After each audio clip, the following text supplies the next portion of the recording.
Bobby Merritt used to say, the writer of The Cake Man, he used to say that the government treats Indigenous culture as the postage stamp on the letter, not the substance of the letter, not what's written in it and the message going across. It was the thing you put on the corner to get you access into something else. And I think, when we talk about, especially with trade missions in terms of international kind of relations and things, a lot of Indigenous culture is what defines our country differently to a lot of English-speaking countries around the world anyway, and also into Asia. It's the entree, it's not actually the main meal.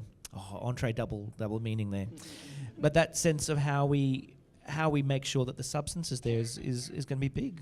And getting back to what Richard said about levelling the playing field, I mean, Richard having his television program, people like Wesley now, artistic director of a major state theatre company, Stephen where he is.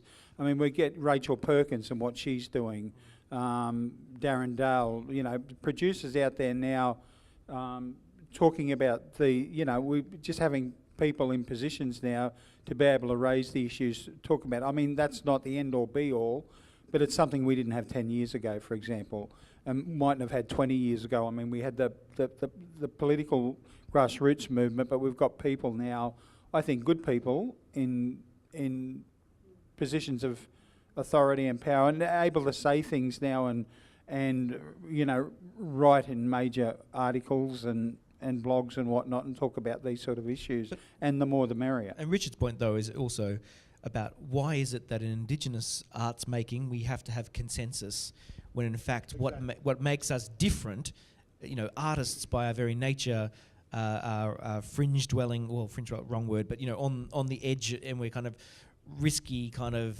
anarchic kind of art brains often.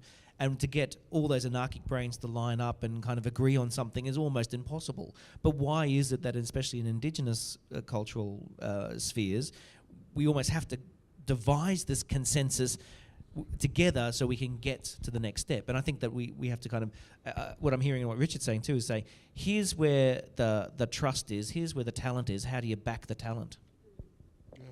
Yeah. Oh, we've got the talent. We've shown it time and time again. We've got the content. It's just there. We don't even have to research this stuff because it's part of our lives. So we would enrich the culture in this place.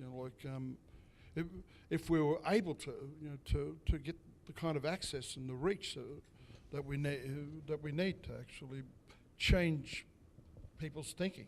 It's just not altogether a palatable story, and sometimes that's why it's not getting out there and addressing it, because the things that some of us really want to say is, might be seen as,